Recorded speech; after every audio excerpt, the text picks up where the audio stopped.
Hello and welcome back to Byron's Adventures. We actually have a wonderful situation here. Rovolt has been taken, and I am extremely surprised about this. Rovolt is actually one of the larger towns as far as I recall, and I guess I'm going to be giving it to this guy.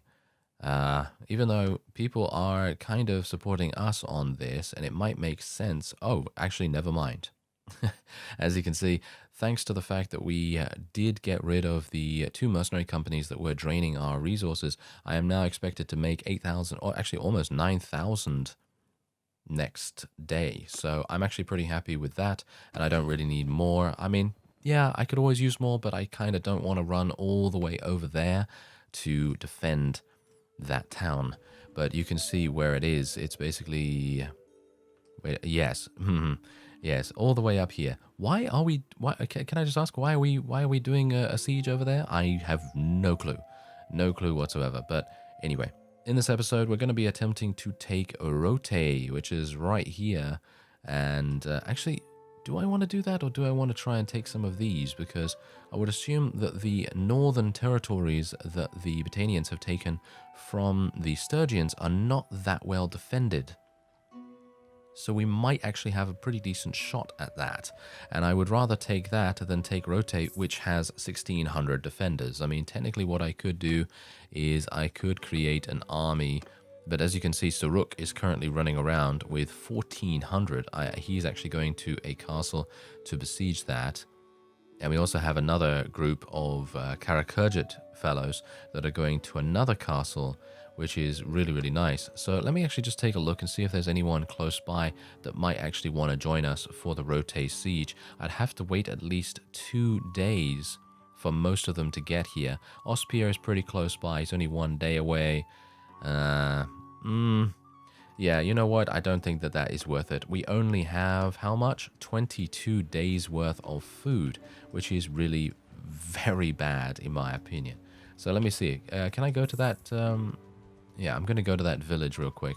Ah, on the horizon, what do we have? Oh, yes, I was actually wanting to go to that village, but unfortunately I couldn't because this guy has now started a siege around here, and we kind of need to do something about it. So I'm just going to be buying a little bit of food here. Yes, I'm eating myself out of house and home pretty much. Oh, no. Oh, dear. Yes, I'm not entirely sure what's going on there. Whose army was that? Mantios. I think Mantios's army was eliminated. Yeah, it seems like one army has disappeared from here. I don't know where they were, which is unfortunate. I think they were traveling to some location. Look at this, though. I'm actually losing 20,000 now? Did you see that? Daily gold change minus 20,000? What's going on there? Oh, well, I think it's the improved Garrisons mod draining a little bit of my resources, to be honest. I think that's probably what's going on. Okay, so we can now join in a battle against these guys, and they're probably not going to be able to defend against us.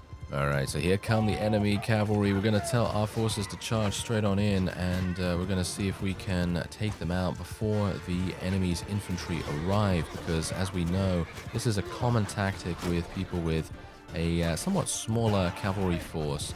They generally tend to like to send their cavalry in straight away and try to distract the enemy's archers. In other words, our archers. If they're distracted, then it's going to be very easy for the infantry to creep up on us, and as a result be able to do pretty massive damage. So it's good that we're eliminating them as fast as we possibly can. Of course, we do have some pretty overwhelming numbers right now. We are outnumbering the opponent as well as making ourselves known that we have a decent combat strength too. Nice, nice. Yes, more good damage. More good damage from Byron right there. He's getting on, isn't he? He's getting on. He's 94 or 95 years old now. And I'm actually wondering when the inevitable is going to come, what I'm actually going to do, because I have never had that happen before, so I don't know. I'm actually unsure if anyone has had that happen before, because let's face it, if you're playing unmodded, it is highly unlikely that your character will end up dying from old age. Extremely unlikely. And the only reason that we are where we are is because of the Grow Up and Work mod. And I suppose maybe if there's a mod out there that might increase the death chances or something like that, so it turns it into more of a roguelike experience, then, well, obviously that might be a thing. but I haven't seen anything like that. Obviously, I don't peruse, thousands and thousands of mods every single day, but, it is possible that there is something out there like that. Anyway, that is indeed a victory for us. You know what I would actually love to see? I would love to see a speed up button when I'm actually in the battle itself. So I'd love to have a button down here where I can press it and then it just speeds up the last remaining little bit of the fight. Because let's face it, at this point, there's not much that the enemy can do to really come back and achieve anything. So being able to do that would be very advantageous for us, but of course, that is not how it is at the moment. Anyway, I think we are pretty good. There's only one more enemy remaining, and 147 renown is ours. Now, here's the thing. Renown actually doesn't do anything for us anymore. It is really very useless. It, as far as I'm aware, does not increase your party capacity any further than it already has. And I could be wrong about that, but I think it is indeed the case, because I have had a look, and as you can see, it might actually. No, as you can see, it actually doesn't. It does not give you any more, because as you can see, there's the breakdown. Steward gives you party size, leadership gives you party size, quartermaster, so if you have a companion that's a quartermaster, that gives you party size. Then you have your clan tier bonus, noble retinues, which is of course a policy in our faction leader bonus by being obviously the leader, and the base size is 20, of course. So that's kind of interesting to me that renown has been changed in such a dramatic way, because of course renown is used to get your clan leveled up. That's obvious. But then after that, it doesn't actually do anything. So I have 20,000 renown, if you can believe that. Yeah, I think I have 20,000 renown or something like that. And let me actually see. Can I check that? Yeah, I think on the clan screen that I can actually check that. Oh, my leadership leveled up. Heroes under your command gain 20% more XP. Troops under your command gain 20% more XP. Ooh, that's actually kind of amazing. I think I'm going to go for heroes under our command so that our companions can level up just that much faster. That might be quite fun. All right, so yeah, this is where we can see our renown. Yes, I have 22,168 renown. Yeah. And as far as I'm aware, it doesn't increase your capacity. It doesn't increase your party capacity, which is actually kind of weird in my opinion. But I don't really mind, personally. I don't really mind because I think we have enough as it is, I think we have more than enough to be able to pretty much handle anything right now. Okay, so yeah, as I said, I was actually... Oh, there we go. Nice victory against the Vlandians. Very, very good right there. And yeah, so as I said, what I was going to do was actually head up and see if maybe we can do some damage against the Prior Sturgian fiefs and see what happens there. We do have a castle here that I think one of our armies is actually heading towards right now. Let me actually just have a look. Yes, Saruk's army with 1,400 is actually heading over there. He only has 37 cohesion. I'm actually wondering whether I need to give him some influence. Where is Saruk now? Now I've forgotten which clan he is the leader of. It's Kareth. Saruk, I think he's at the top. No? Now see now this is exactly the problem. I always forget or lose which one it is.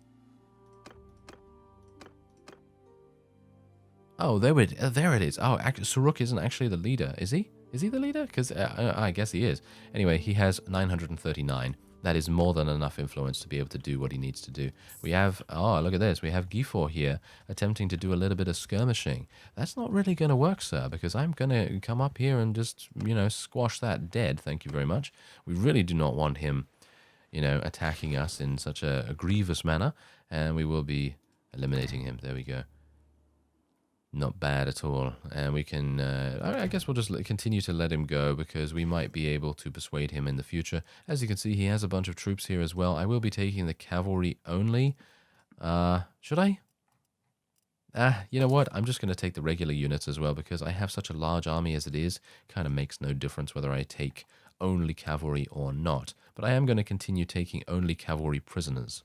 Oh, you know what? I'm actually not going to go to Sturgian territory because I've had a look at this castle right here, and there's 355 in the garrison. I think I should be able to take this relatively simply, and maybe we'll be able to...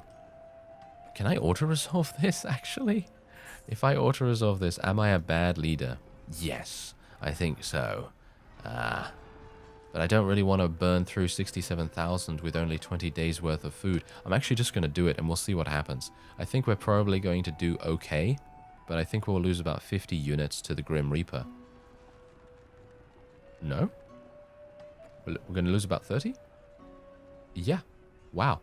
Okay, I'm actually kind of surprised. I really thought that we were going to sustain many, many more casualties there, but getting that out of the way really fast, considering it is a castle, is very good, especially with such minimal casualties. I'm very surprised. And now we can choose the owner, and it's going to go to Vipon through sheer majority right there. So yeah, he's gonna be taking that, and hopefully he's going to be very pleased with it. Very nice. Okay, so otherwise, what is going on here? Okay, so now we have Sargot and we have Charas. Oh yeah, I should have gone down there and taken those things, shouldn't I? Because now we're kind of split off, and I'm not a big fan of that. If at all possible, we can maybe change it. We might be able to do something about it. Okay, well, considering Charas has not really been under siege for a very long time, I should be able to go over there and do something, like buy some food. Yeah, they have none. They have no food. I'm actually really surprised at that. Okay, well, what about one of their villages? Olives? Get out of here with those olives. Thank you very much. I like olives. Don't get me wrong. I do like olives, but the problem with them is that in the game they're not actually very cost efficient. They're very expensive, and they give you not that many in a stack. That's the main problem. So I'm not entirely sure what I'm supposed to do about that. Oh, grapes! Are you serious? Grapes are basically just as bad. What am I supposed to do? Oh, we have dates here as well. Dates are obviously not that good either, but I guess I will head in there. Oh, there we go. We've actually taken another castle. Very nice. Oh, that has been looted. Of course it has. Alright, so let's take a look. Okay, so they actually want me to take this. Personally, I don't really want to. So I'm actually going to give it to Meritor. I think he has... Does he have something already? I'm actually not sure about that, but I want to give him that just for the sheer fact that he needs some relation with us, I think. That would probably be quite useful. And otherwise, what we're going to do now is we're going to head down here. I actually went the wrong way, but we are going to head down here and see exactly what's happening at this castle. Ooh, there's actually a lot of people in the garrison there. That is a bit problematic. Lantenor. Is Lantenor the leader of his clan? It would be nice if he was. I know a bunch of people have actually been saying in the comments that watching Persuasion is not exactly riveting. I understand. 100%. I absolutely understand. However, the main issue that I'm having right now is just literally for the fact that I'm just playing the game the way that I think I should play the game, especially considering the fact that Persuasion is one of the most powerful tools in our arsenal at this point, especially considering if you level up Charm, you're going to be having a great time with turning things around. And that's exactly what we've done. We've turned things around from basically being a very minor faction in the power plays of Calradia, and then turning it around from the sheer power of Persuasion. That is literally the only reason why we were able to do anything. And I apologize if watching the Persuasion was annoying. Maybe I shouldn't have shown so many on the screen, but I kind of just wanted to show you exactly what was going on, you know, because then if I, started an episode and then was like, yeah, so now we have 20 vassals, and then you'd be like, what? What happened? How did that happen? You know, sort of thing.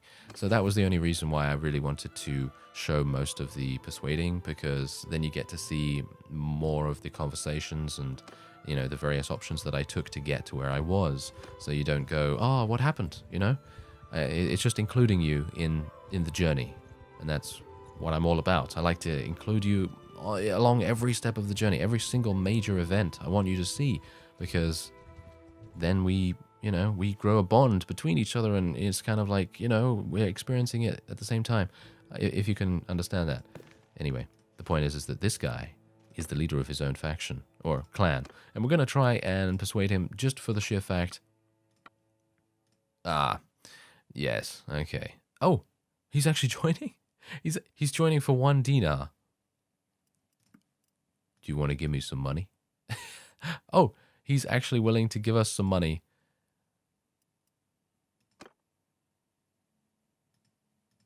Wait a minute.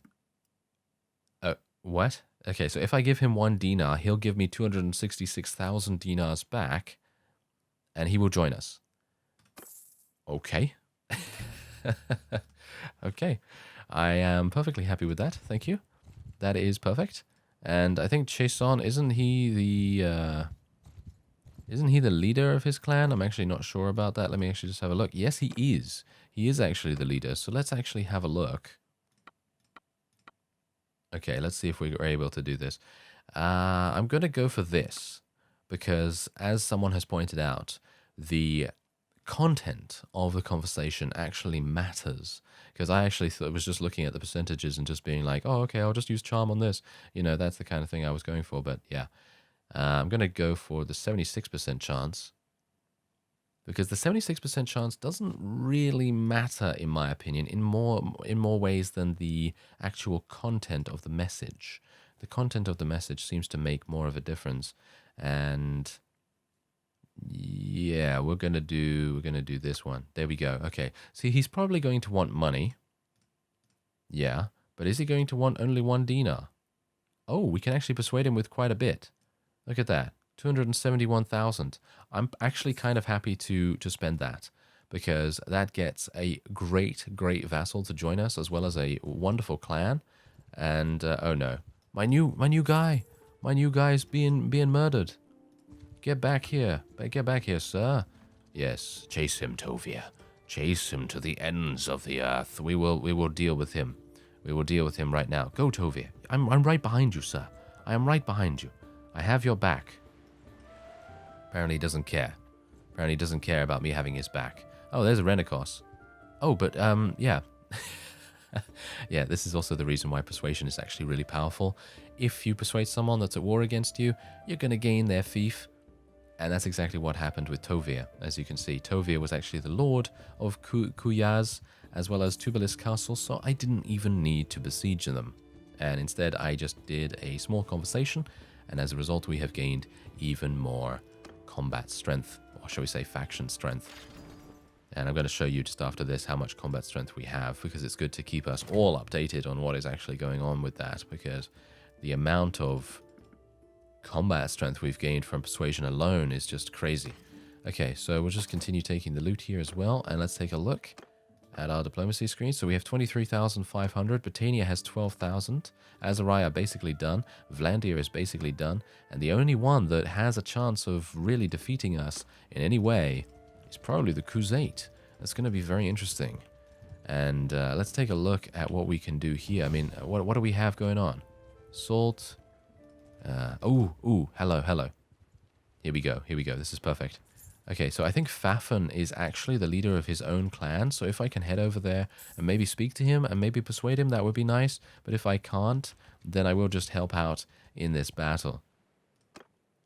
Oh, that's a very easy auto-resolve. I know that auto-resolves might also be kind of annoying and tedious to watch, but it is part of the game, and I'm kind of just, again, wanting to bring you along every step of the journey. But here's the thing. I will be fighting the big battles. Those ones are the ones you want to be watching. The big battles are going to be the most fun. And that's exactly what I've shown you. You know, I've always generally tended to show you those ones in comparison to, you know, the smaller ones that I do off screen. Well, it looks as though Ingaltha has been very busy indeed, and you can see here that he's actually just about to take the castle, so I might as well just auto-resolve with him just to give him a bit of a buffer, give him a little bit more combat strength to assist him, and we'll gain some very quick relation with him as well, which is also very, very useful to prevent him from potentially thinking about a defection. And we've now taken another castle. Look at that. Crazy amount of expansion that we've had in the recent episodes. We're going to give this to Calatilde, I suppose, even though she has backstabbed us in the past. It's not really her fault. I would say it's not really her fault. It's not really the fault of any of those guys that actually ended up leaving. It is just the way that the game is, unfortunately, without those fixes. And Calatil was actually just eliminated. Whoa, there's a huge amount of enemies in this area. What? Do you see this? This is pretty crazy. Okay, so let me see if I can maybe do something about it. Okay, who's that guy? Let's have a look. Let's have a look at that fellow. Okay, yeah, he's not the leader of his own clan, but we could potentially defeat him. I'm looking for Battanian armies, actually. I would like to find a big army that we can fight. Well, I did end up finding a very, very large army, but as you can see, they have now just disbanded. And I'm actually a bit... I'm a bit wondering what I'm going to do here, because I wanted to actually fight all of them. Oh, it seems like they are actually wanting to fight me. Oh, okay, well, this is going to be kind of interesting. They seem to actually want to attack us in this village here. It's actually like a... Feels like a Sturgeon village, but this is actually in Battanian territory, if you can believe it. Okay, well, whatever the case, let's do some damage. Let's do some damage. We do have a pretty significant combat strength advantage, but I did say that I was going to show some battles, and so, you know, considering this is a relatively large one, I wanted to fight the army that had 800, because they actually had 800 in their army, but unfortunately, that's not, that's not going to work anymore, because they did actually disband it for some reason. Not entirely sure why they disbanded it just before I arrived. Oh, that is actually the reason. I think that might actually be the reason, because they know that our combat strength is so incredible, and yet what they did was they disbanded their army because they knew they were going to get caught. They knew they were going to get caught by Mr. Byron and, well, killed in the mob of units, because as you can see, I absolutely murdered all of them. You know, did you see that? Murdered absolutely every single one. Every single one was murdered. No problem at all. Oh, we do get to plunder 10,000 gold, which is actually quite nice. But yeah, that was not how I expected it to go. Not at all. I apologize. I really thought to myself, oh, I'm gonna, you know, run in there, try and do some damage, maybe get off my horse and do a little bit of slashing with my polearm and things. But no, Byron had other ideas. Anyway, it seems like he has reformed his army, so it would be quite nice to do battle with him. But unfortunately, I am now injured. So we're going to have to wait a little bit. Whoa, now that's a pretty significant amount of cash right there. Look at that, 13,800 for a ransom? I'm actually really surprised that we were given such a large amount for Melodier. Apparently Melodier is very much valued by the Battanians. So if I can, I'm definitely going to be doing something about that and trying to maybe capture him again if we can... have that happen. That would be pretty cool. Oh, it seems like Rovolt was actually taken, and now we have taken it back. So I guess I'll just give it to Kareth this time around. I really don't want to have the ownership over it, if at all possible. And Kareth is, in my opinion, one of the more competent vassals that we have under our command. And as you can see, I'm actually shadowing a army led by the leader of the Battanians. And if I'm able to eliminate this, I should be in a fantastic position. An absolutely fantastic position. Really wish I had a mod to upgrade all of these guys instantly, so I might install one. But as I said, kind of wanted to keep the compatibility as smooth as possible.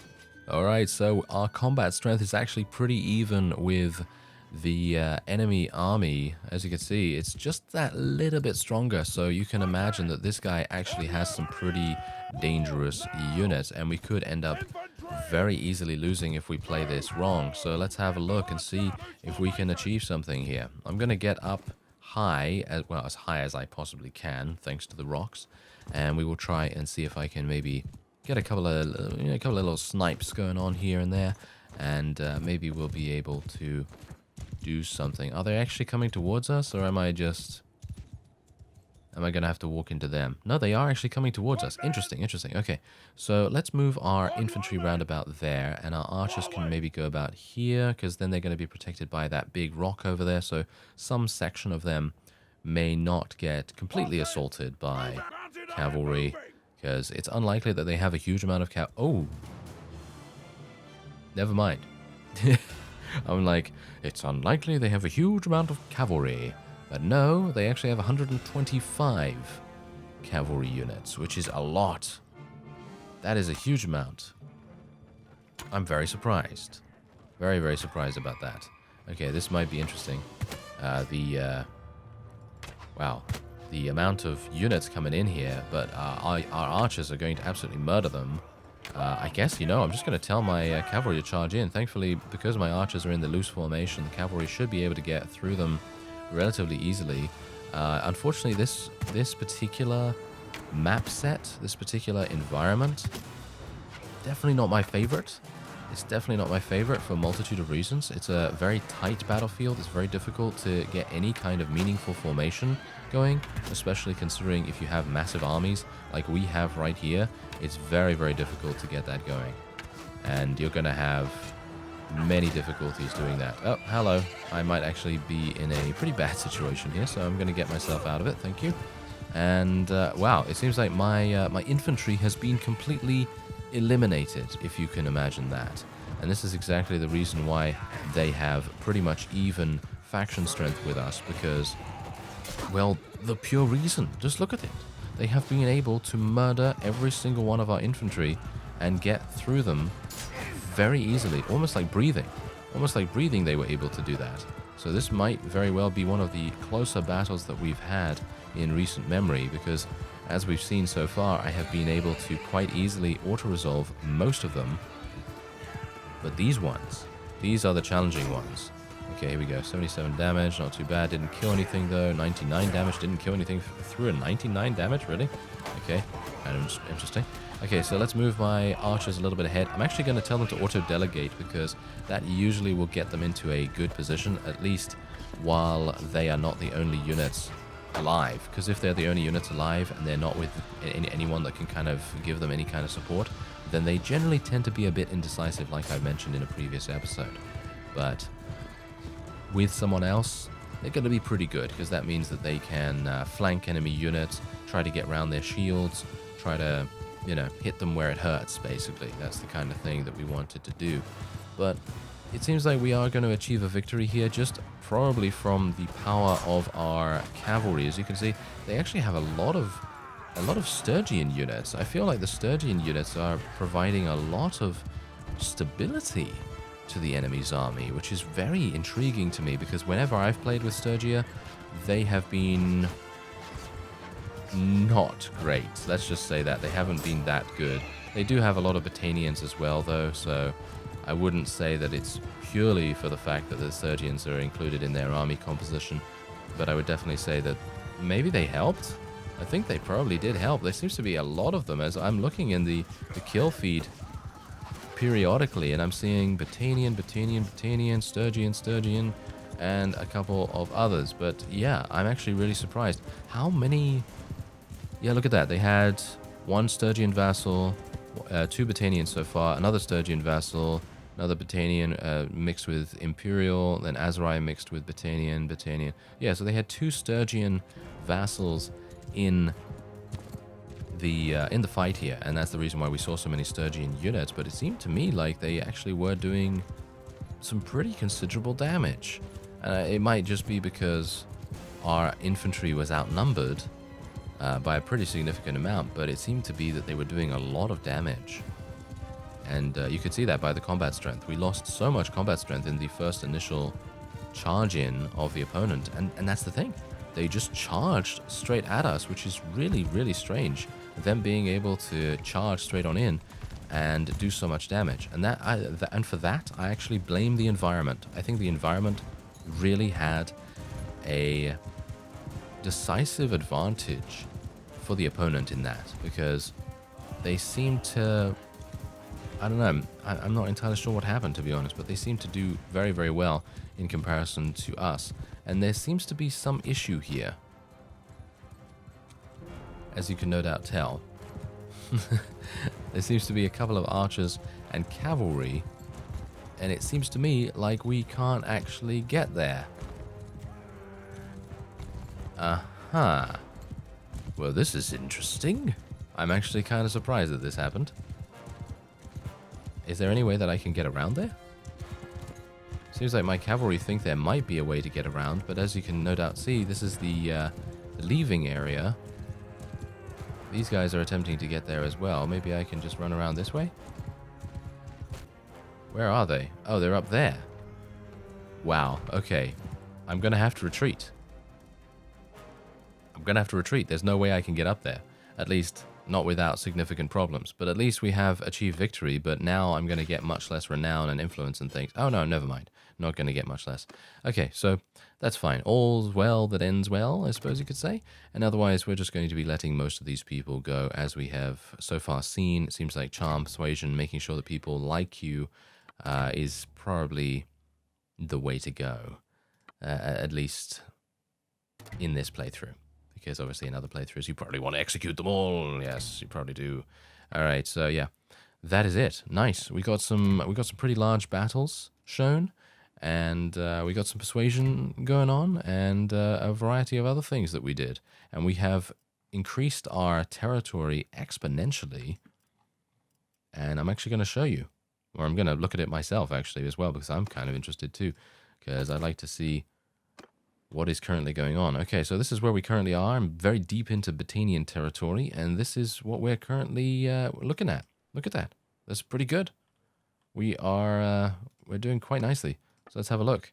We're at 25,000 strength. The Kaoses have 30,000 because they are... I'm not entirely sure if they're at war against anyone. Let me actually just have a quick look. Kingdoms, Kaoses... They are at war... No, they're not actually at war against anyone significant. So that is a problem. If they were at war against the Battanians, then it might make sense. But the problem with that is that we are distracting the Battanians so heavily and murdering them so incredibly much. So you can see here, they only have 10,000 combat strength remaining, that it is making everything very uncomfortable indeed. Anyway, that's going to be it for this episode. I thank you very much for watching, and I will see you next time.